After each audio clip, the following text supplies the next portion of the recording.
Bueno, buenas tardes para todos mis hermanos. Shalom para todos. Vamos a continuar con este segundo estudio segundo capítulo del rapto, enseñanza que hemos titulado El rapto, realidad o ficción. En el primer capítulo, que aunque han sido tres, pero el pasado pues hicimos digamos como una recapitulación, un repaso, ¿no?, de lo que habíamos hecho en la primera vez y adelantamos un poquito, ¿no? Habíamos terminado con el tema de qué es la tribulación, ¿cierto? Habíamos dicho, pues, como la mayoría de los comentaristas y teólogos cristianos dispensacionalistas, pues ellos erróneamente confundían lo que era la tribulación con la ira de Dios, ¿cierto?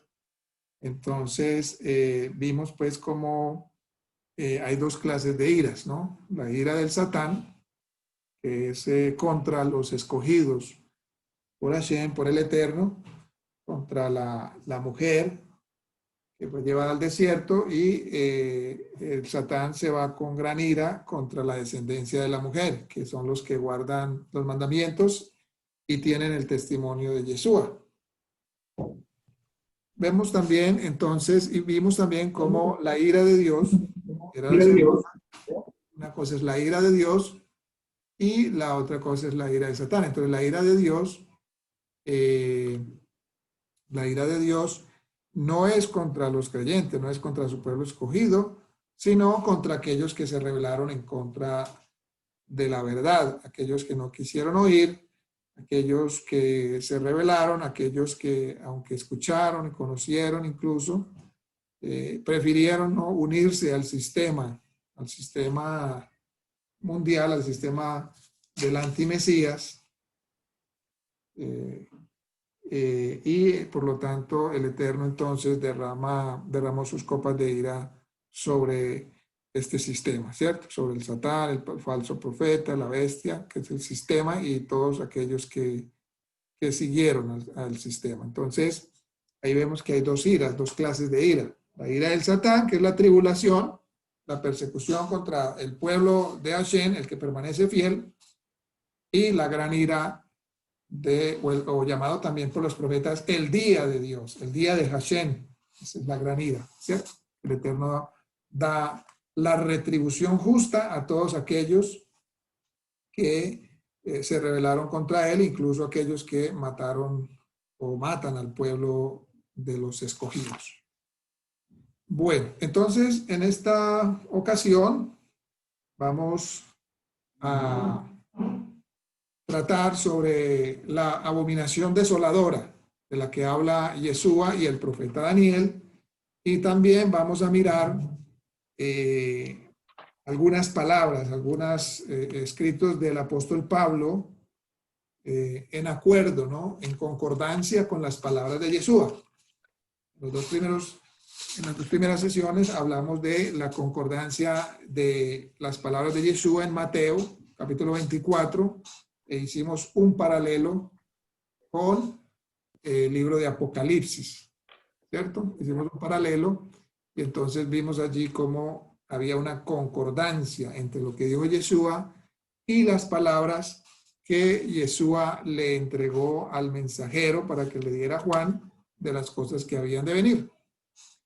Entonces hoy vamos a mirar sobre la abominación desoladora cuando es colocada, ¿sí?, antes, durante o después de la tribulación. Recordemos que tribulación es la persecución, es la ira del Satán contra los escogidos del Eterno. Entonces, de acuerdo a la profecía de Daniel, el profeta Daniel, Yeshua vendría a escena, ¿cierto?, y moriría sin recibir su reino. Es decir, allí está profetizado que él vendría, pero que sería cortado a la mitad de la semana, pero sin recibir el reino. Y eso fue verdad lo que pasó, ¿no? Yeshua no pudo ser coronado como rey por causa de que los suyos no le recibieron, ¿verdad? Todo el pueblo judío como nación no le recibió. Y para que él pudiera haber sido entronizado como rey y para haber traído la paz duradera y para haber cumplido todas las profecías, el pueblo le tenía que haber aceptado como rey, ¿verdad? Porque de otra manera no era posible. Y vemos pues en la Tanaj casos como el de David, que él no pudo reinar en Jerusalén hasta tanto los ancianos de Jerusalén, o sea, digamos, los jueces, la corte, no le aceptó. Él tuvo que divagar un tiempo por los montes con mendigos, dice allí la Taná, tanto que tuvo que comer de los panes que le era prohibido, los panes del templo, de la proposición, porque tenía mucha hambre, ¿no? Entonces él anduvo por allí como mendigo, por los montes, aunque ya Hashem lo había escogido, ya Hashem lo había ungido por medio del profeta Samuel, o Esmuel, pero no había podido reinar porque el pueblo judío no lo había aceptado. Entonces no podía reinar sobre todas las tribus. Igualmente vemos a Moshe, como Moshe también para poder él cumplir con su labor, su misión encomendada por Hashem, él tuvo que ir primero donde los ancianos, ¿cierto?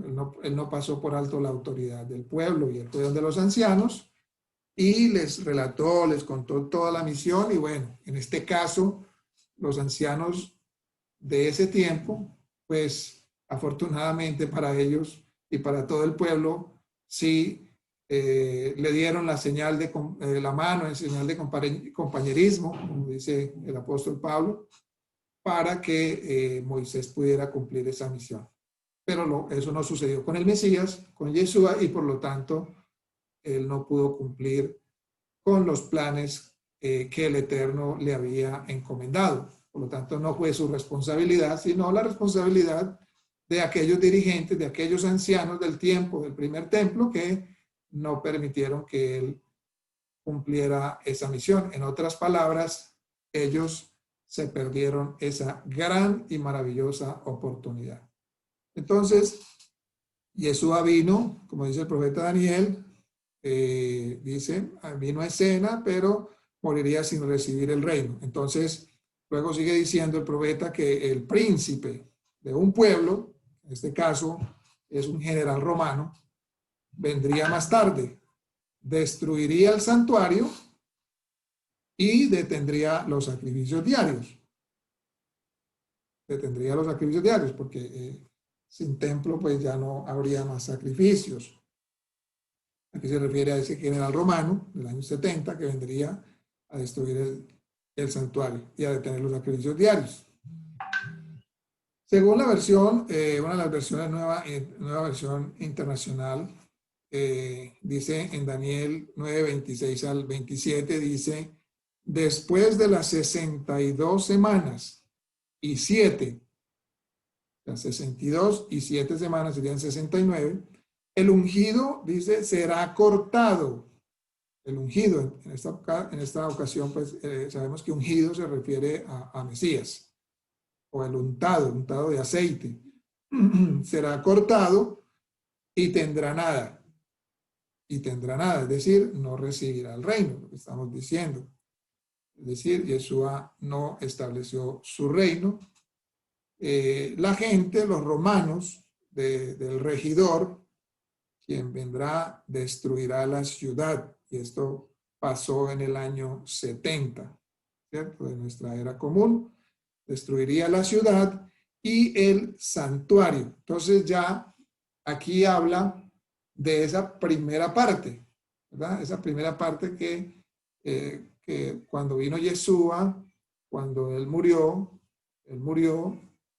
no pudo recibir su reino, y luego en el año 70, pues a causa del pecado, en parte por los dirigentes, ¿no? El sacerdocio se había corrompido, había odio gratuito en el pueblo, fue una de las causas por las cuales también el templo fue destruido por el odio gratuito. Había mucho odio entre los mismos judíos, había mucha división entre ellos. Habían muchas sectas, y el pueblo estaba dividido y había mucho odio, había mucha pelea, los saduceos con los fariseos, los discípulos de Shammai con los discípulos de Hillel, que eran las dos casas principales de estudio en aquella época, o yeshivot.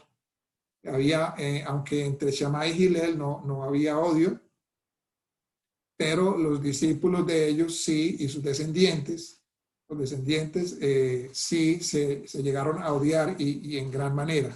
Entonces todo esto ocasionó, ¿verdad?, que la destrucción del templo, ¿cierto? O sea, que la Shekinah, la presencia del Eterno, se alejara del templo.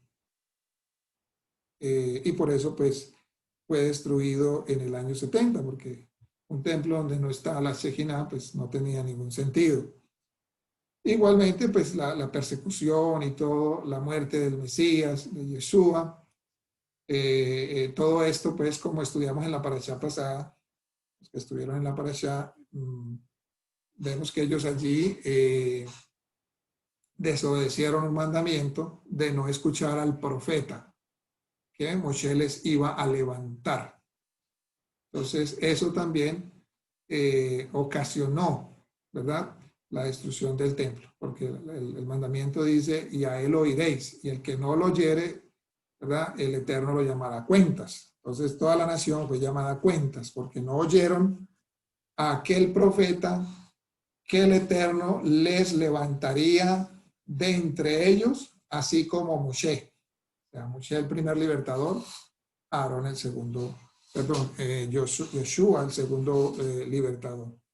Obviamente Yeshua con una misión mucho, pero mucho más grande y con unas obras mucho más poderosas. Entonces, por esos motivos que les acabo de mencionar, entonces el templo fue destruido. Entonces, de ahí salta al fin, ¿verdad? De ahí, de esa parte, de esa profecía de Daniel, saltamos al fin.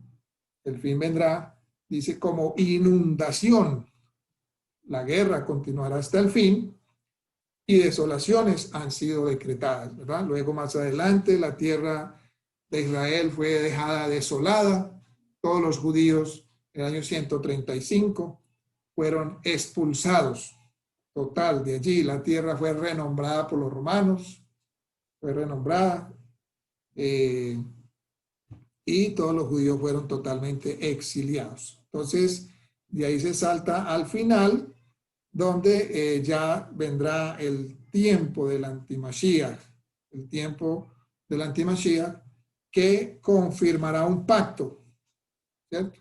Algunos dicen es un tratado de paz garantizando la seguridad de Israel para la reconstrucción del templo, ¿cierto? Entonces aquí ya entramos en materia en los tiempos modernos, los tiempos actuales, por decir así, ¿cierto? Por decir así. Entonces la profecía salta a estos tiempos actuales donde el anti-Mashiach, que va a ser un hombre muy elocuente, un hombre muy persuasivo, con mucha sabiduría e inteligencia, confirmará un pacto, un tratado de paz garantizando la seguridad de Israel para la reconstrucción del templo. Y nosotros vemos que en todos estos años la política se ha movido en torno a un pacto de paz en Israel con los palestinos, en torno a que haya paz en esos territorios. En fin, todo gira en torno a la tierra de Israel y a Jerusalén específicamente.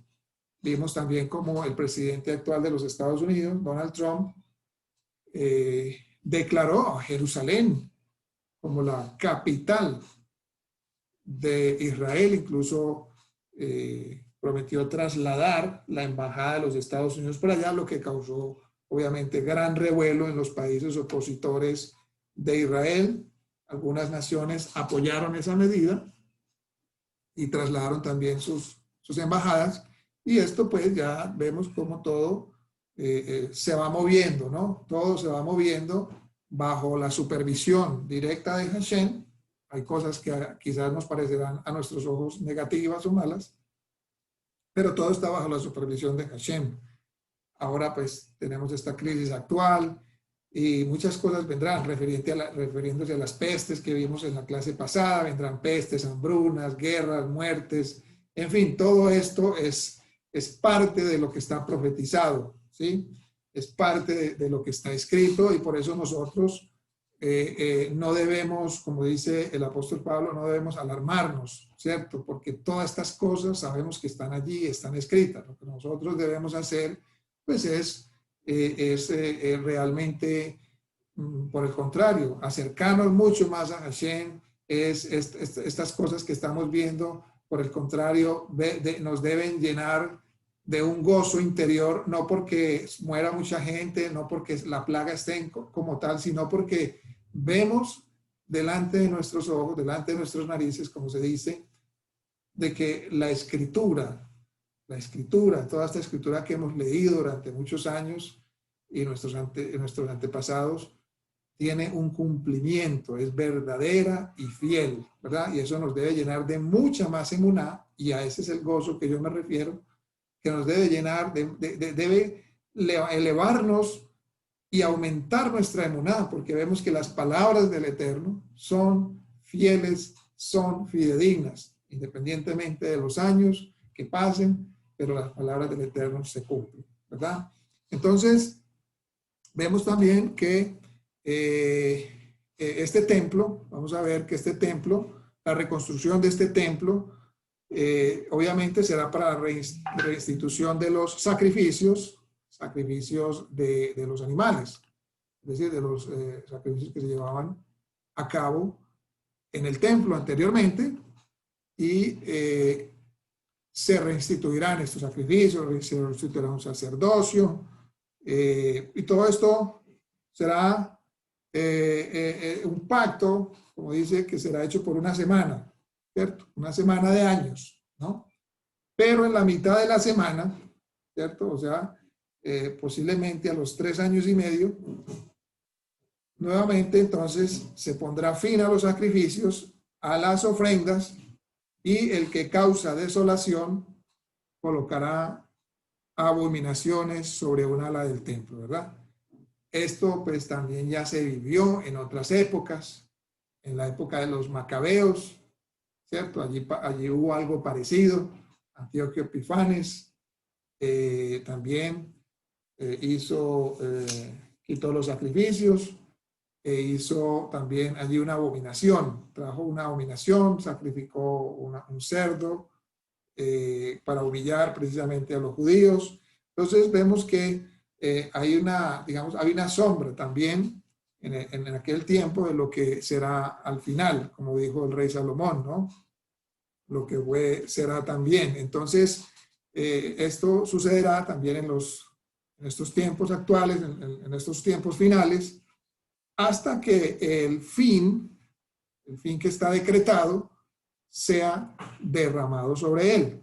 Entonces, aquí definitivamente, pues vemos que los cristianos, en este caso, pues los que dicen que serán raptados, estarán sobre la tierra para ver la abominación de desolación, ¿cierto? Colocada en el medio de los 7 años, que es llamado el periodo de la tribulación. Y como dijimos, la tribulación no es la ira de Dios. La tribulación es la ira del Satán contra el pueblo de Dios o contra aquellos pues que siguen las instrucciones de nuestro Padre Eterno, la Torá, y aquellos que siguen al Mesías. Entonces acá no se habla de rapto pretribulación, como dice Apocalipsis 11:2-3,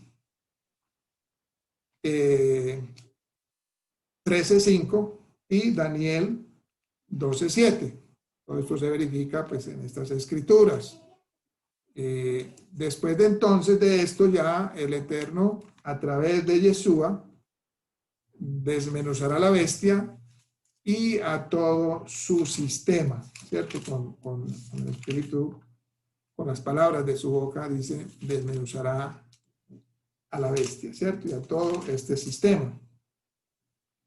Bien, vamos a mirar entonces algunas palabras también del apóstol Pablo en torno a esto mismo que estamos hablando. Entonces, vemos como Daniel, el profeta Daniel, también habló sobre esto, profetizó sobre esto, sobre los tiempos finales, sobre esta abominación desoladora, ¿cierto? pero nunca se habla allí tampoco de un rapto pretribulación. Bien, vamos a mirar también al apóstol Pablo, a Shaul, cómo también sus palabras están en concordancia, en acuerdo con las palabras de Yeshua. ¿En qué están de acuerdo? En que el rapto pues no es un evento secreto, y esto está probado. Vamos a mirarlo en 1 Tesalonicenses 4, 15 al 18. Voy a compartirles acá pantalla para que miremos bien. Aquí ustedes pueden ver 1 Tesalonicenses 4, 15, ¿verdad? Aquí está 4, 15 al 18. Dice, por lo cual os decimos esto en palabra del Adón, que nosotros, aquí está hablando Pablo, nosotros que habremos quedado, miren acá lo que dice él, que habremos quedado hasta la venida del Adón, hasta la venida de Yeshua, no seremos delanteros a los que durmieron, es decir, no serán llevados antes de aquellos que serán resucitados. Ahí vemos pues el apóstol Pablo también confirmando todo lo que ha dicho Yeshua en Mateo 24, ¿sí?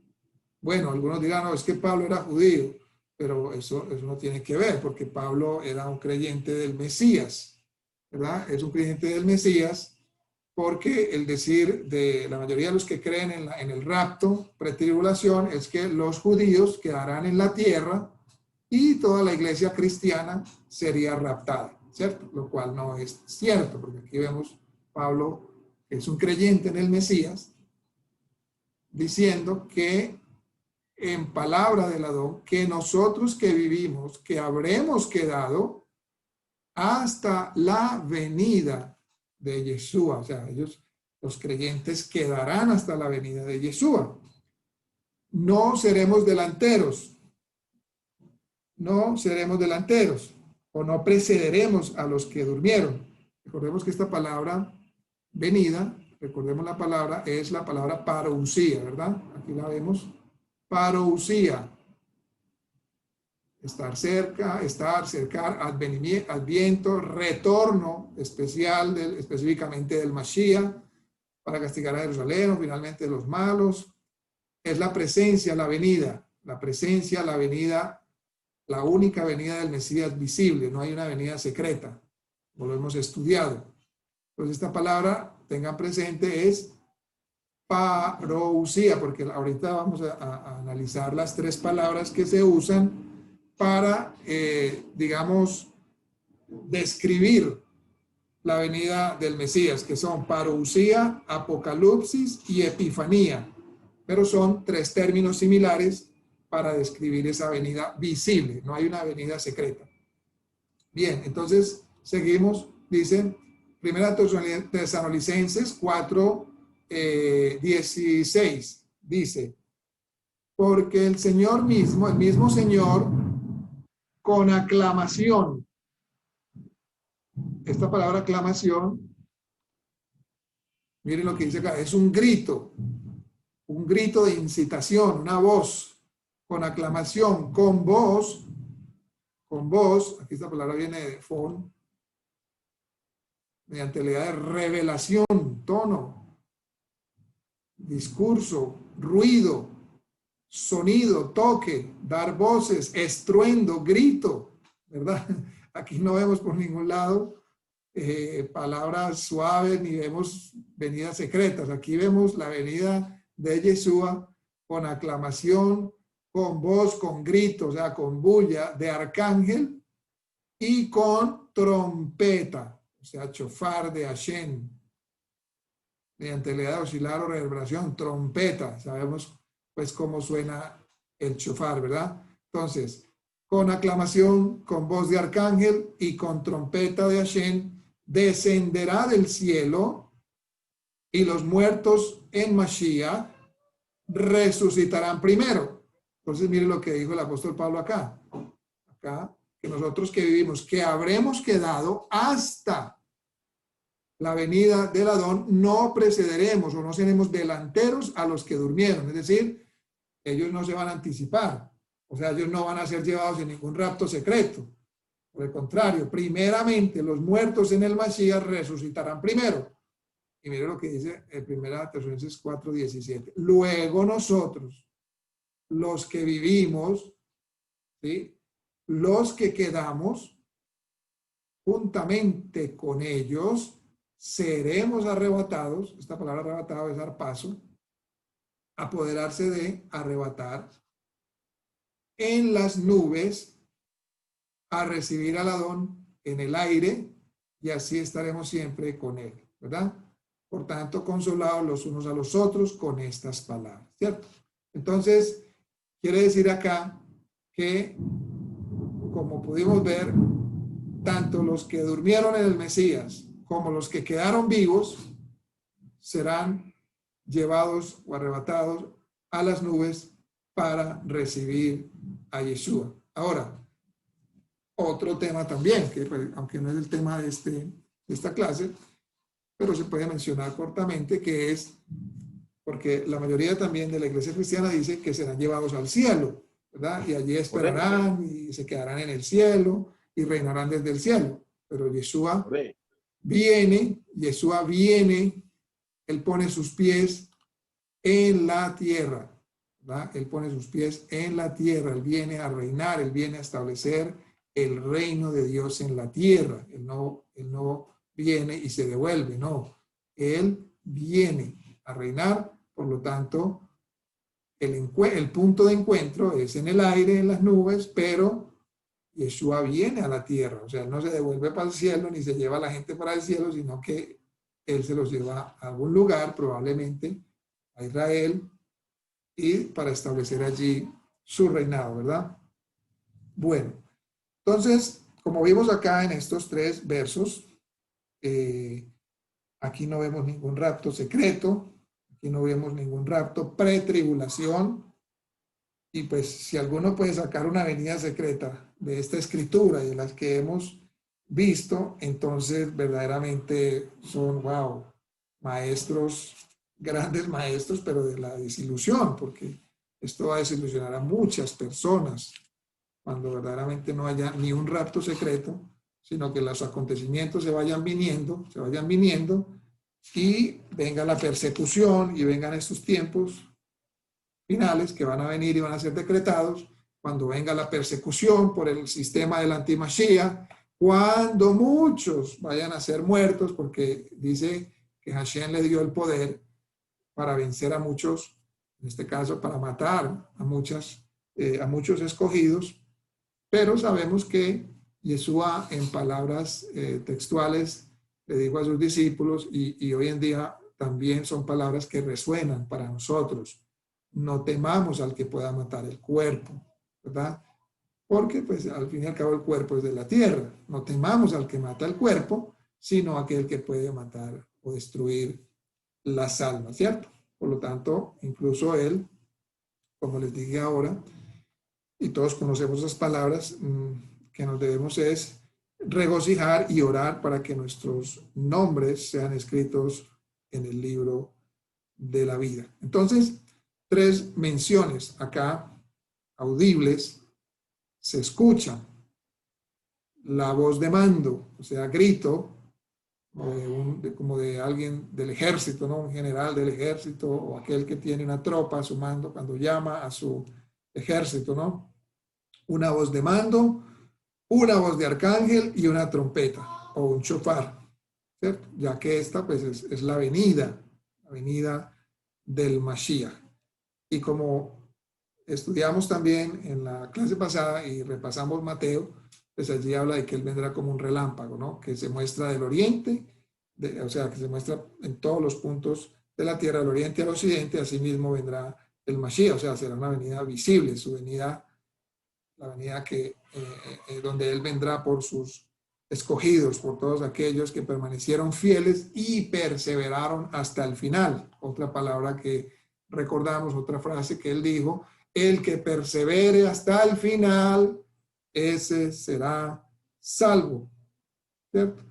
Pero entonces aquí vemos que no es una aparición secreta, sino es la venida del Mesías por sus santos con tres, digamos, tres aquí menciones de voz de mando, voz de arcángel y trompeta de Hashem. Entonces no vemos ningún rapto pretribulación, no vemos ninguna venida secreta de Yeshua, como ellos la llaman, epifanía secreta, aparición secreta, sino que es una aparición visible. Mashiach dijo lo mismo. Aquí vemos, Mashiach dijo lo mismo que Shaul. Él dijo, y enviarán a sus ángeles con gran voz de trompeta. Aquí vemos las mismas palabras de Pablo. Vendrá con voz de trompeta. Enviará a sus ángeles con gran voz de trompeta y juntarán sus escogidos de los cuatro vientos desde un extremo del cielo hasta el otro. Mateo 24, 31. Vamos a recordarlo acá. Mateo 24, 31.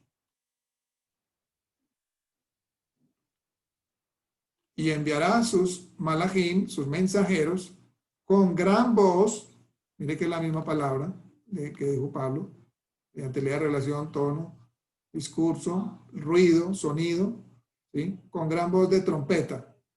La misma palabra que usó Shaul. Y juntarán sus escogidos de los cuatro vientos de un cabo del cielo hasta el otro, ¿verdad? Ahí vemos pues que son las mismas palabras, la misma concordancia. Entonces, esta venida tres veces es dicha como parousia, que es la misma palabra que los defensores del rapto secreto basan para afirmar, ¿no? Para afirmar que la venida del Mesías o que el Mesías vendrá en una manera secreta a llevarse a la iglesia y que entonces luego vendrá la ira sobre todos los que están en la tierra, incluyendo a los judíos, ¿verdad? Mateo 24, 27. Vemos acá que lo citábamos ahora. Porque como el relámpago que sale del oriente y se muestra hasta el occidente, así será también la venida, entonces parucía, que ya la vimos ahora, el retorno de Mashiach. Así será la venida del Hijo del Hombre. 37, entonces aquí vemos la primera parucía, la primera venida, pero de una manera visible, palabras de Yeshua. Luego dice 24:37, más como los días de Noah, así será la venida del Hijo del Hombre, nuevamente parucía, ¿verdad? Y 24:39, mire que todo esto ocurre en un solo capítulo, o sea, esto fue en un solo evento. Y no conocieron hasta que vino el diluvio y se llevó a todos, así será también la venida del Hijo del Hombre. La palabra otra vez parucía, ¿verdad? Entonces, tres veces se usa la misma palabra para hablar de algo que fue completamente visible. O sea, esto no fue secreto, esto no fue a escondidas, sino que esto sucedió. Todo el mundo lo vio, incluso en los tiempos de Noah, dice, no conocieron hasta que vino. O sea, que cuando vino el diluvio ellos vieron el diluvio y se llevó a todos. Se llevó a todos. Aquí la palabra llevó, elevar, alzar. Pero ¿quiénes fueron elevados y alzados? Miren esto, hermanos. ¿Quiénes fueron elevados y alzados? No fueron los cristianos. ¿Quiénes fueron cargados o llevados? Aquí, pues obviamente, no fueron Noé ni su familia. Aquí los que fueron llevados, los que fueron alzados, fueron los impíos, ¿cierto? Los que se rebelaron contra Hashem. Y eso pues también lo podemos ver incluso en un salmo, ¿no? Un salmo capítulo 1, donde habla de que los malvados serán, digamos, para usar como esa misma terminología, aunque es en español, en el capítulo, el primer salmo, ¿no? Habla de que allí muchos, los perversos, los malos serán levantados, serán raptados, serán arrebatados, alzados, es la expresión que se usa acá, ¿verdad? En Mateo 24:39. Y no conoció hasta que vino el diluvio y se llevó a todos, y así será también la venida del Hijo del Hombre, es decir, será de una manera visible. Lo que pasa es que esto aquí se refiere a la rapidez con lo que esto acontecerá. Por eso él habla que será como ladrón en la noche, ¿cierto? Pero no porque sea secreto, sino por la rapidez, porque esto, cuando menos piensa, no se van a dar cuenta, y esto viene en un abrir y cerrar de ojos, ¿cierto? Ese es el contexto de las palabras de Yeshua. Entonces, esta parucía, venida, estamos viendo acá, esta venida o parucía, acá, que supuestamente es secreta, está acompañada con relámpago, está acompañada con voz de mando y está acompañada con voz de arcángel y un gran sonido de trompeta. O sea, no es esto difícilmente secreto, ¿verdad? O sea, muy difícil decir que esta venida de Yeshua sea secreta cuando vendrá acompañada de relámpago, de voz de mando, de voz de arcángel y un gran sonido de shofar. Bueno, vamos entonces a mirar las 11 razones por qué la palabra parousia, apocalipsis, también es revelación, y epifanía son términos similares para describir un gran acontecimiento o un gran evento futuro, ¿cierto? Recuerden, parousia, apocalipsis y epifanía, ¿verdad? Voy a escribirla acá para que ustedes las puedan recordar. Entonces son parousia, que ya la vimos, parousia, apocalipsis, que es apocalipsis, que significa revelación, y epifanía, que pues muchos conocemos esa palabra, que nos fue mal enseñada, ¿no? Epifanía, una aparición, no se habla de las epifanías de Dios, ¿cierto? En la Tanakh, cuando se habla de las parucías en el Tanakh. Entonces, aquí vamos a mirar las tres palabras.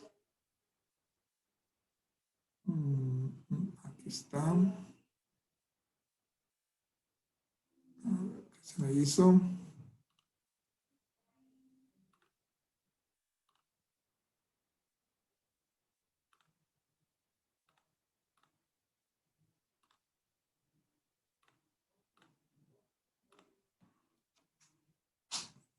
Se me hizo la hoja, no la veo. Aquí está. Muy bien, aquí está. Entonces ahí está. Parousia, que dijimos significa venida, ¿verdad? Venida. Apocalipsis es revelación y epifanía es aparición. Todos estos términos son términos similares para describir un evento futuro, ¿cierto? Pero y los defensores del rapto secreto pues usan esta palabra epifanía para sustentar su doctrina de que es una aparición secreta, ¿cierto?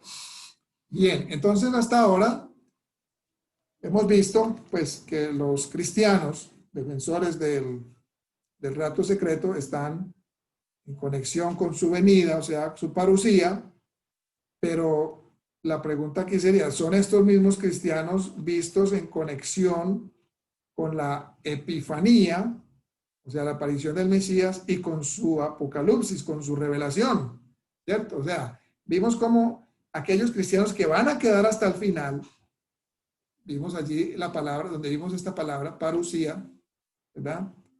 Estos cristianos, vistos en esta conexión con la palabra parusía, serán los mismos en conexión con la epifanía y con la revelación.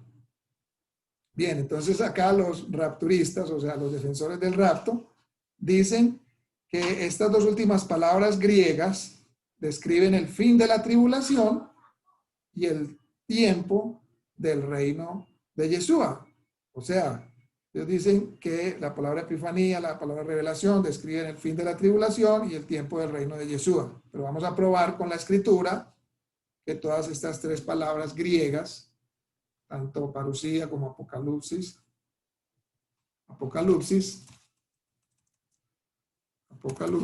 que es apocalipsis, a ver que estas tres palabras griegas se refieren al único y al mismo evento, es decir, el retorno de Yeshua por sus santos o sus escogidos y para regir con sus santos sobre la tierra. Bien, primer punto. Primero,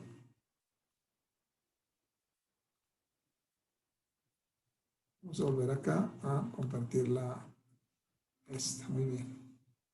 Primer punto. Hay una corona reservada para Pablo, para Shaul y para todos los que aman su aparición, epifanía. Segunda de Timoteo 4:8. Miremos. Segunda de Timoteo, capítulo 4, verso 8.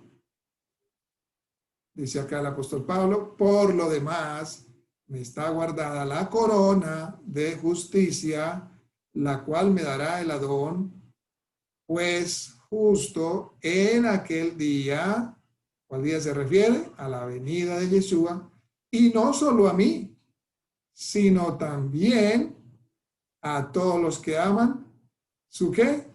Su venida. Y miremos la palabra venida, es la misma palabra epifaneia o epifanía, traducida como epifanía, que es una manifestación, venida del Mashiach, aparición, resplandor, miren acá, resplandor, o sea, es un sinónimo de la palabra parousia. Entonces aquí vemos cómo Pablo dice que la corona está reservada para aquellos que, no solamente para él, sino que también dice a todos los que aman su venida, ¿cierto? Si todos reciben su recompensa, su corona, entonces al final de la tribulación, cuando el Mashiach retorne visiblemente, recibirán ellos estos 7 años más temprano en la supuesta parusía venida en secreto. O sea, si aquí se habla hablando de que la corona será dada en la venida del Mesías, entonces quiere decir que los cristianos o los defensores del rapto secreto recibirán ellos 7 años antes en la supuesta venida secreta recibirán esta corona. Por supuesto que no, ¿cierto? Solamente se va a recibir la corona una sola vez, no 2 veces, ¿verdad?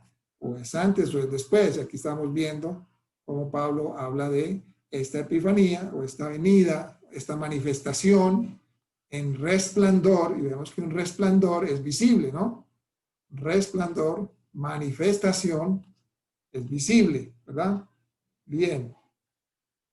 Primer punto, epifanía es sinónimo de parusía. Segundo, de acuerdo al apóstol Pablo también, Saúl, la comisión para predicar o llevar pues las buenas nuevas, el mensaje, el evangelio, la besorá, no para, sino hasta la venida del Mashiach en su manifestación y su reino. Miremos segunda de Timoteo 4, 1 y 2, acá mismo. Requiero yo pues delante de Hashem y del Adón, Yeshua HaMashiach, que ha de juzgar a los vivos y los muertos en su manifestación, otra vez es Epifanía. Vemos que manifestación y venida son similares. Y en su reino, que prediques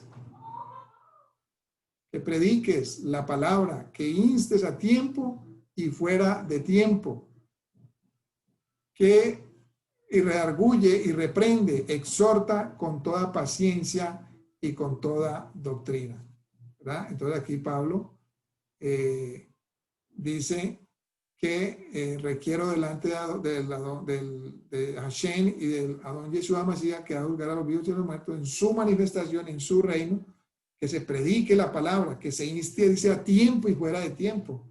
Es decir, hasta esa venida, que se predique el mensaje, que reprenda, que exhorta con toda paciencia y doctrina. Recordemos que, pues, Pablo, los discípulos, aunque ellos, digamos, tenían estas profecías, pero recuerden que el tiempo no les fue revelado ni al Mesías ni a ellos. Cuando ellos le preguntaron, dinos cuándo serán estas cosas, restaurarse el reino de Israel.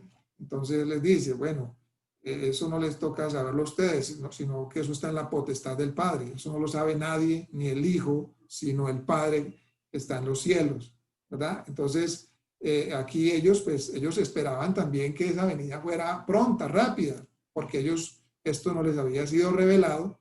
Esto solamente está en la sola potestad del Padre, ¿cierto? Pero sí, él le requiere a Timoteo que predique la palabra en todo tiempo, y menciona acá la manifestación y la venida del Mesías. Entonces, para aquellos que creen en la teoría del rapto secreto, dice que ellos serán librados en la parusía, en la epifanía, 7 años antes, serán librados de todo lo que pase en la tierra. Ahora, ¿estaba Pablo equivocado entonces? Pablo solo repitió las mismas palabras de Yeshua. Mire lo que dice acá, Mateo, miremos Mateo. Pablo estaba repitiendo las mismas palabras. Aquí estamos haciendo el paralelo, ya no con Apocalipsis, sino con el apóstol Shaul, el apóstol Pablo. 28:19.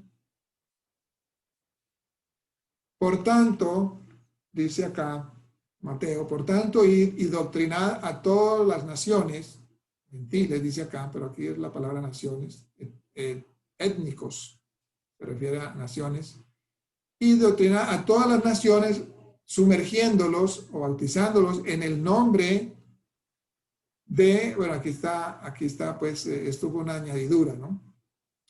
Dice, enseñándoles, el 28:20 dice, enseñándoles que guarden todas las cosas que os he mandado, y he aquí, yo estoy con vosotros todos los días hasta el fin del mundo.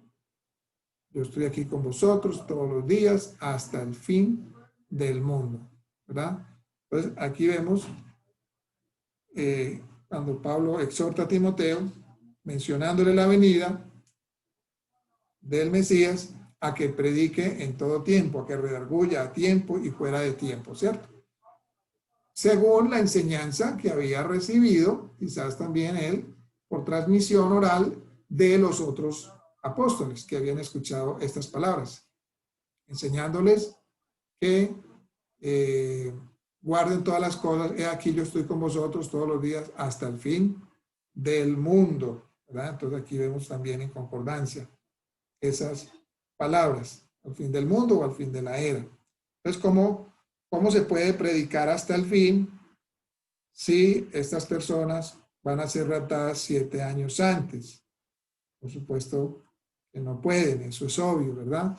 Pues si van a ser raptadas 7 años antes, entonces esos 7 años quedarán vacíos, nadie va a predicar el mensaje, ¿verdad? Pero como hemos visto también, muchos van a quedar en la tierra, o los que quedan vivos, como dijo el apóstol Pablo. Los que quedamos, los que habremos quedado, dice allí el apóstol Pablo, todos ellos se van a encargar de predicar el mensaje. Tercero, el Mashiach declaró que el trigo y la cizaña permanecen juntos en el campo hasta la cosecha o fin del mundo, o fin de la era. Entonces, la teoría acá del rapto secreto enseña a todos que el trigo es removido y que las cizañas pues son dejadas, ¿no? Antes del fin del mundo. Veamos Mateo 13, en las mismas palabras de Yeshua. Mateo 13, 24 al 30.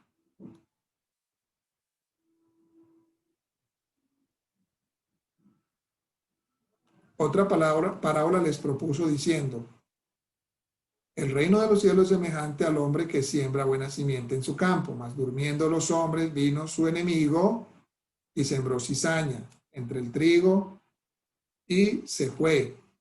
Y como la hierba salió e hizo fruto, entonces apareció también la cizaña. Y llegándose los siervos del padre de la familia, le dijeron: Adón, ¿no sembraste buena simiente en tu campo? ¿De dónde pues tienes cizaña? Y él les dijo: un hombre enemigo ha hecho esto. Y los siervos le dijeron: ¿quieres pues que vayamos y la cojamos? Y él le dijo: no, porque cogiendo la cizaña, no arranquéis también con ella el trigo. Dejad crecer juntamente lo uno y lo otro hasta la siega. Miren, hasta la siega. Y al tiempo de la siega, yo diré a los segadores. ¿Quiénes son los segadores? Los ángeles, que mencionamos ahora en Mateo, donde dice que él enviará a los ángeles para que recogieran a sus escogidos de todas las cuatro esquinas de la tierra. Dice, enviará, yo diría a los segadores: coged primero la cizaña y atadla en manojos para quemarla, mas recoged el trigo en mi alfolí. ¿Verdad? Esta es pues aquí va a ser la reunión con el Mesías en su venida. También dice del 36 al 42, aquí cuando él explica, miremos aquí la explicación tan maravillosa que da Yeshua a esta mashal, a esta parábola. Entonces, despedidas las gentes, Yeshua se vino a casa y llegándose a él sus discípulos le dijeron: decláranos la parábola, la mashal de la cizaña del campo. Y respondiendo él les dijo: el que siembra la buena simiente es el Hijo del Hombre, y el campo es el mundo. Y la buena simiente son los hijos del reino, y la cizaña son los hijos del malo. Y el enemigo que la sembró es el diablo, y la siega, miren acá, la siega es cuando el fin del mundo, que dijo él ahora: yo estaré con ustedes hasta el fin del mundo. Entonces, ¿cuándo es la siega? En el fin del mundo. Y los segadores son ¿quiénes? Los ángeles, que son los que ¿qué? Escogen a sus escogidos, valga la redundancia, de los cuatro puntos cardinales de la tierra. Luego dice: de manera que como es cogida la cizaña y quemada al fuego, así será en el fin de este siglo. Enviará el Hijo del Hombre sus mensajeros, sus ángeles, y cogerán de su reino todos los escándalos y los que hacen iniquidad. Dice: y los echarán en el horno de fuego, allí será el lloro y el crujir de dientes. Entonces, palabras también del profeta Daniel, entonces los justos resplandecerán como el sol en el reino de su Padre. El que tiene oídos para oír, que oiga. ¿Ven? Entonces aquí vemos en esta maravillosa parábola también explicado muy detallada la venida del Mesías y la reunión de todos los santos con él. Bien, tercero. Cuarto punto. De acuerdo a Saúl, de acuerdo al apóstol Pablo y a Yeshua, el tiempo de prueba de los santos, o sea, de los escogidos, continúa hasta la aparición. Y la palabra aparición sería epifanía, la cual no podrá ser verdad si ellos son hechos inmortales 7 años antes, más temprano, pues en la previa venida, traducido como parusía, primera Timoteo 6:14,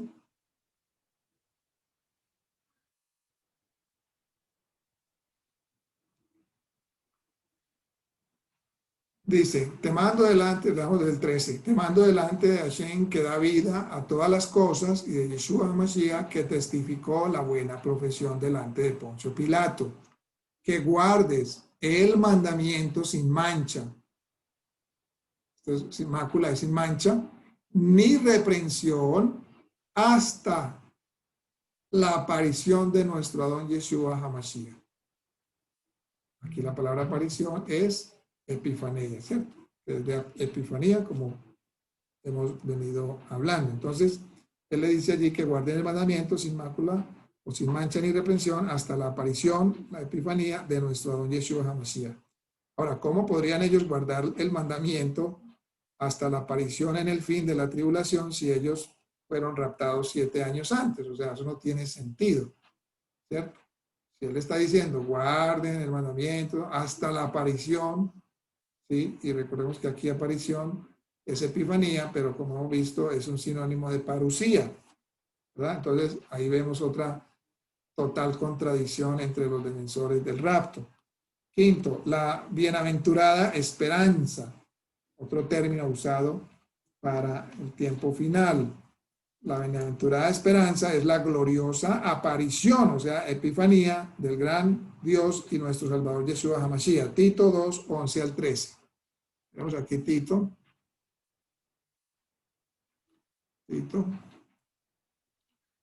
2,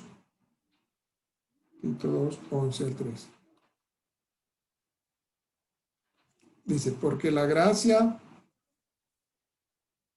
de Hashem que trae salvación a todos los hombres se manifestó. Vemos aquí epifanía, epifaino, que también trae la misma raíz, que es brillar sobre, llegar a ser visible. Miren esto, la raíz, llegar a ser visible. Entonces, los que dicen que epifanía es una aparición secreta, pues están aquí también errando, ¿no? Como dijo Yeshua, erráis las escrituras, ¿no? Están errando acá las escrituras porque dice la gracia de Hashem que trae salvación a todos los hombres se manifestó visiblemente. ¿A través de quién? Pues a través de Yeshua. Yeshua no, se manifestó de una manera visible, ¿no? En su primera venida y en su segunda también se manifestará visiblemente, dice, enseñándonos que renunciando a la impiedad y a los deseos mundanos vivamos en este siglo templada y justa y piamente. Dice, esperando, dice, mire, entonces, le dice, enseñándonos que renunciando a la impiedad y a los deseos mundanos, vivamos en este siglo templada y justa y piamente, esperando aquella esperanza bienaventurada y la manifestación.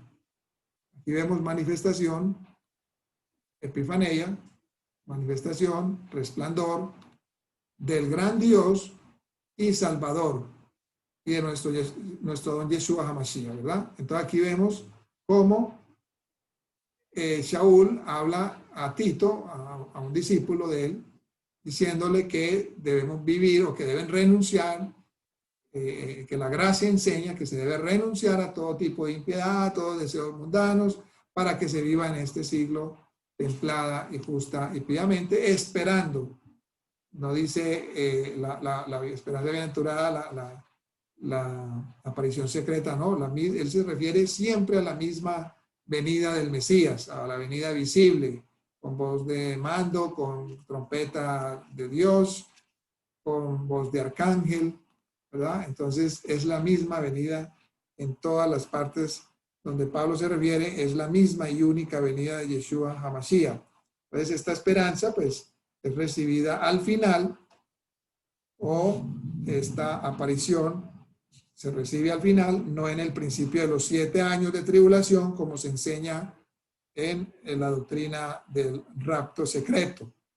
Entonces, ahora, si se recibe esta al principio de los 7 años, esta esperanza bienaventurada, entonces, ¿por qué aún estarían esperando por esta bienaventuranza, verdad? Cuando Pablo les dice a Tito que esperando aquella esperanza bienaventurada, o sea, aquella venida, entonces, si él le dice que deben esperar esa venida, pero si eso sucede 7 años antes, entonces, ¿qué sentido tiene eso, verdad? No tendría ningún sentido, porque se esperaría por una venida posterior.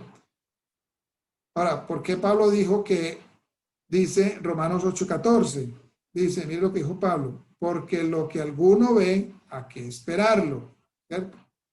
Haciendo alusión, pues, a una venida única y visible, lo que se ve por qué esperarlo. Entonces, ahora, también el apóstol Juan, Yohanan, pues, digamos que desmenuza, o sea, destruye este concepto del rapto pretribulación cuando él escribió también en 1 Juan 3, 1 al 3, dice, 1 Juan, vamos a 1 Juan, mire lo que escribe Juan acá también, mire que todos ellos estaban en un acuerdo. 1 Juan 3, 1 al 3 dice, mirad cuál amor nos ha dado el Padre, que seamos llamados hijos de Hashem, por esto el mundo no nos conoce, porque no le conoce a él. Llamados, ahora somos hijos de Adonai, de Hashem, y aún no se ha manifestado lo que hemos de ser. O sea, todavía esto no se ha manifestado, o sea, cómo va a ser esa transformación. Pero sabemos que cuando él apareciere, que aquí es la misma raíz después de Epifanía, ¿sí? Hacer aparente, poner en evidencia, presentarse, aparecer, comparecer, conocer, demostrar. Mire que todo aquí habla de algo visible, ¿no? Dice, cuando él apareciere, seremos semejantes a él, o sea, cuando él apareciere, no antes, en una venida secreta, no, en una única venida. Cuando él apareciere, seremos semejantes a él porque le veremos como él es. Y cualquiera que tiene esta esperanza, la misma esperanza de la que habla Pablo, en él se purifica como él también es limpio, ¿cierto? Esto pues hace mucha alusión a lo que dice también Apocalipsis, el que es santo, santifíquese, ¿no? O sea, el que está esperando esta bienaventuranza de la que habla el apóstol Pablo, esta dichosa esperanza, pues cada día, también a los que aman la venida del Mesías, pues cada día se van a estar purificando más, ¿verdad? Los que amamos la venida del Mesías, cada día nos hacemos más santos, Baruch Hashem, por el poder del Espíritu que mora en nosotros, por ese impulso que nos lleva a amar cada día más a nuestro Padre. Entonces ese mismo impulso, ese querer como el hacer, de la que habla el apóstol Pablo, el querer como el hacer, nos lleva a ¿qué? A purificarnos, ¿verdad? ¿Por qué? Porque el Mesías aparecerá y entonces seremos llevados a él, a las nubes, pero seremos transformados, como dijo el apóstol Pablo, en un abrir y cerrar de ojos y seremos semejantes a él, ¿verdad? Mire que todo esto concuerda, ¿no? Toda esta palabra, todo lo que dijeron los apóstoles, todo concuerda con una sola venida. Entonces, seremos como Yeshua, le veremos en su aparición al final de la tribulación. Sexto punto, el apóstol Shaul declara que debido a la esperanza de Israel, él fue acusado por los judíos. Aquella esperanza, pues, era la que, la resurrección de los muertos. Entonces aquí vemos esta misma esperanza de la que él habló en Tito 2, 11 y 13 que acabamos de leer hace ratico, de esta bienaventurada esperanza, la vemos también acá en Hechos, libro de Hechos, capítulo 26 del 6 al 8.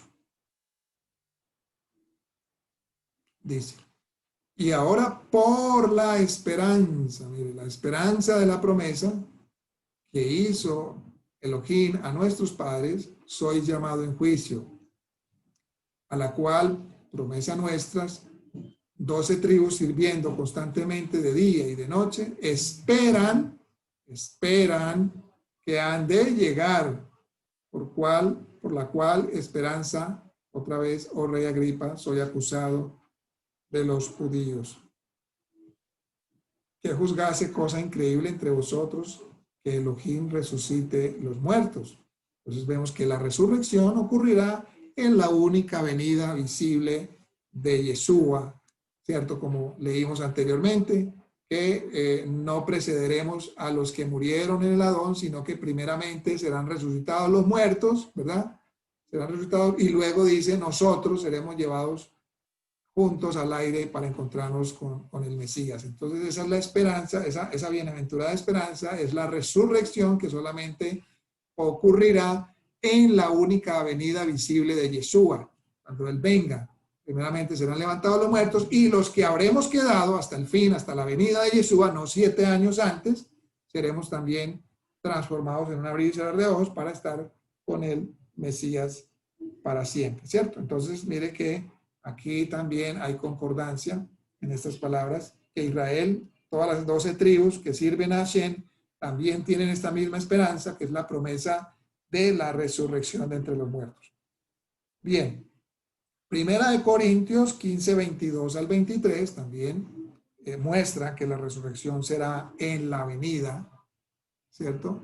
En la venida visible, en la venida única de nuestro Mesías. Primera de Corintios 15, 22 dice: entonces pareció bien a los apóstoles, a los Sheliahim y a los ancianos, a Kenim, con toda la congregación. Perdón, estoy aquí, es en Hechos. Es Primera de Corintios 15, es correcto, 22. Bien, dice 15, 22. Porque así como en Adán todos mueren, así también, dice, así también en Mashiach todos serán vivificados, resucitados, ¿no? Mas cada uno en su orden. Mashiach, las primicias, que fue el primero que resucitó entre los muertos. Luego, los que son de Mashiach, ¿en su qué? En su parusía. Aquí está. En su parusía. ¿Cierto? Entonces, primero el Mashiach y luego los que son de Mashiach en su venida, ¿verdad? Entonces, luego él salta acá. Él salta aquí al 24 ya, que es el fin del milenio, cuando él entregará el reino a Hashem y al Padre, cuando habrá quitado todo imperio y toda potencia y toda potestad, ¿verdad? Aquí ya es, él salta de acá, porque aquí el Mashiach recibe el reino, ¿verdad? Aquí es el milenio y luego ya él entrega el reino al Padre, que es cuando viene ya la nueva Jerusalén, cuando el mismo Padre dice que ya no habrá noche, ¿cierto? Que ya no habrá más, es los últimos capítulos de Apocalipsis. Entonces ahí vemos pues cómo también se habla de esa venida, de la resurrección, hablando de la resurrección relacionada con la venida del Mashiach, ¿cierto? Entonces ahí se habla la palabra parusía y vemos que epifanía también se ha usado indistintamente, es decir, se ha intercambiado para notar que es lo mismo, el mismo evento, ¿cierto? Ahora, dice Segunda Tesalonicenses, también nos muestra, Segunda Tesalonicenses 1,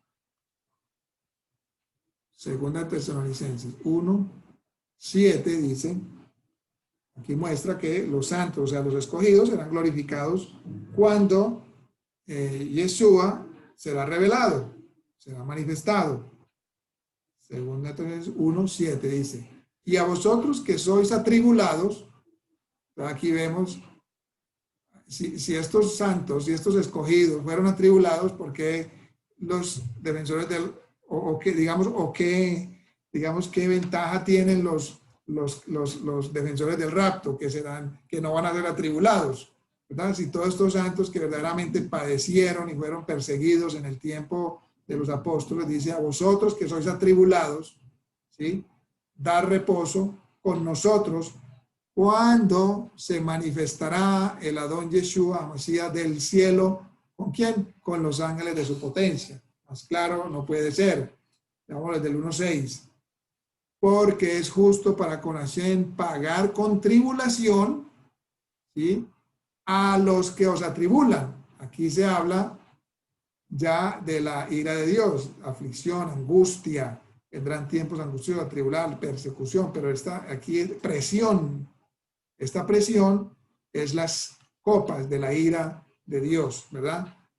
Porque estos son los impíos, los que persiguen y maltratan al pueblo de Hashem. Dice, a vosotros que sois atribulados, dar reposo, o sea, descanso, Este reposo, relajación, alivio, libertad, holgura, ¿sí? Da reposo con nosotros, aquí hablando de Pablo, se puede referir a los judíos, porque él aquí le estaba hablando a los gentiles, a las naciones, pues a ustedes que fueron también vencedores, ustedes que están siendo perseguidos y atribulados, el Eterno dará reposo tanto a ustedes como a nosotros, los judíos que creyeron en el Mesías, ¿cuándo?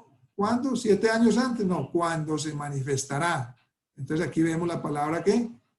Apocalipsis, que es revelación, manifestación, ¿verdad?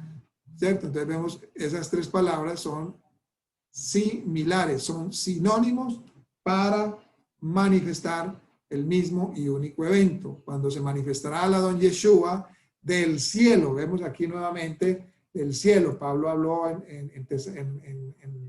ahorita leímos también que él habló de la venida del Mesías, que nos reuníamos con él en el cielo. Yeshua también habló que el Mesías vendría con sus ángeles y entonces enviaría a todos los 4 rincones para escoger a su pueblo. Dice con los ángeles, aquí está, cuando el Señor Yeshua venga del cielo con los ángeles de su potencia, en llama de fuego, ¿vale? Esto no puede llegar a ser secreto, imagínense. O sea, este es el resplandor, llama de fuego, para dar el pago a los que no conocieron a Dios, ni obedecen al evangelio de nuestro Adón Yeshua HaMashiach, los cuales serán castigados de eterna perdición por la presencia del Señor y por la gloria de su potencia. Dice, cuando viniere para ser glorificado en sus santos y hacerse admirable en aquel día en todos los que creyeron, por cuanto nuestro testimonio ha sido creído entre vosotros. Aquí se muestra que los santos serán glorificados cuando Yeshua sea revelado, Apocalipsis. Entonces esto prueba que son uno y el mismo evento, no 7 años separados, no 7 años antes. Bien, ya para ir terminando esta sección, entonces vamos al punto número 7. La próxima semana podríamos seguirlo el restante. Dice, los santos de la iglesia de Corintios, los santos de la iglesia, los escogidos del pueblo de Hashem, de Corintios, ellos fueron mandados, se les ordenó esperar por la venida de nuestro Adón Yeshua, el Mesías. Vamos a mirarlo en 1 Corintios 1, 7. Dice, de tal manera que nada os falte en ningún don, esperando, dice, la manifestación. Apocalipsis nuevamente, revelación, manifestación, esperando la manifestación de nuestro Adón Yeshua HaMashiach. Dice, el cual también, vamos a seguir leyendo, el cual también os confirmará hasta el fin, para que seáis sin falta. Recuerda que Juan también dice que los que amamos la venida, los que esperan, se purifican, ¿no? Entonces, confirmará hasta el fin para que seáis sin falta en el día de nuestro Adón Yeshua HaMashiach, o sea, en su venida, ¿cierto? En su venida, en su única venida visible. Miramos Apocalipsis 1.1, entonces aquí miramos como manifestación, revelación y Apocalipsis, esta palabra, la revelación de Yeshua HaMashiach que Hashem le dio para manifestar a sus siervos las cosas que deben suceder pronto, y la declaró enviándola por su ángel a Juan, su siervo. Aquí vemos que es la misma, esta revelación, ¿cierto? O sea, la revelación de Yeshua, de todo lo que va a acontecer, de su venida, de todo, ¿sí? Todas las cosas, ¿cierto? Entonces, aquí vemos que es la misma palabra griega, apocalipsis. Entonces, ¿cuál sería el sentido? ¿Cuál sería acá el sentido de alguien estar esperando por la revelación, o la Apocalipsis, al final de la tribulación, si ellos ya fueron raptados 7 años antes en la Epifanía o la parucía secreta, ¿verdad? Que traducen como parucía o Epifanía, que traducen como venida secreta, ¿no? Venida secreta. Bien, entonces, como vemos, amados hermanos, pues hay muchas evidencias de la misma palabra, de los escritos de los emisarios, escritos de los apóstoles, de Pablo, Saúl, de Johanán, de Juan, mismas palabras que concuerdan con las palabras de Yeshua, el Mesías.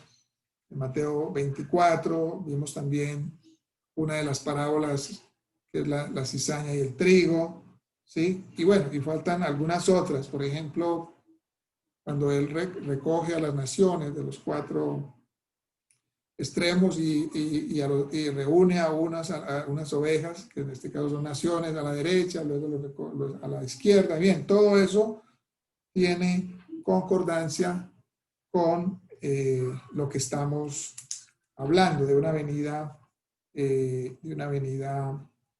visible, no secreta, y que es hasta esa venida será, o esa reunión con el Mesías no será 7 años antes, antes de la supuesta tribulación, que como ya hablamos, como ya lo estudiamos, la tribulación es la ira del Satán sobre el pueblo. Como vimos acá en Tesalonicenses, como lo vimos acá, esa tribulación es por parte de los que se rebelan contra Dios, ¿verdad? Aquellos que serán castigados por su rebeldía, serán castigados por ellos mismos, ¿no? Porque escucharon el mensaje y no lo aceptaron, ¿verdad? Entonces, quienes son atribulados son los escogidos, son atribulados por estos perversos, pero el Eterno mismo les pagará con la misma moneda, ¿cierto? Medida por medida, los atribulará con su juicio, ¿no? Con su juicio, con las copas que derramará sobre la tierra, pero en ese momento, cuando esas copas de ira sean derramadas sobre la tierra, pues ya en ese momento los creyentes, los que han quedado, serán arrebatados juntamente con los que son resucitados a las nubes para recibir a Yeshua el Mesías, ¿verdad? Bueno, entonces terminamos acá este capítulo y con la bondad y con el favor de Hashem continuaremos el próximo martes, así Hashem lo permita, para seguir con estos puntos que muestran estas palabras similares que se usan como parucía, apocalipsis y epifanía, que son similares y que se usan para describir un único evento, que es la segunda venida de nuestro Mesías de una manera completamente visible, manifiesta, y que Hashem nos dé el favor y la gracia de estar en ese momento, de que seamos presentados irreprensibles, sin máculas, sin mancha. Hashem cada día coloque en nosotros ese sentir, de santificarnos cada vez más, de renunciar a aquellas cosas que de pronto todavía delante de los ojos de Hashem nos hacen ver con manchas. Que Hashem nos ayude, bendito sea su nombre. Amén y amén.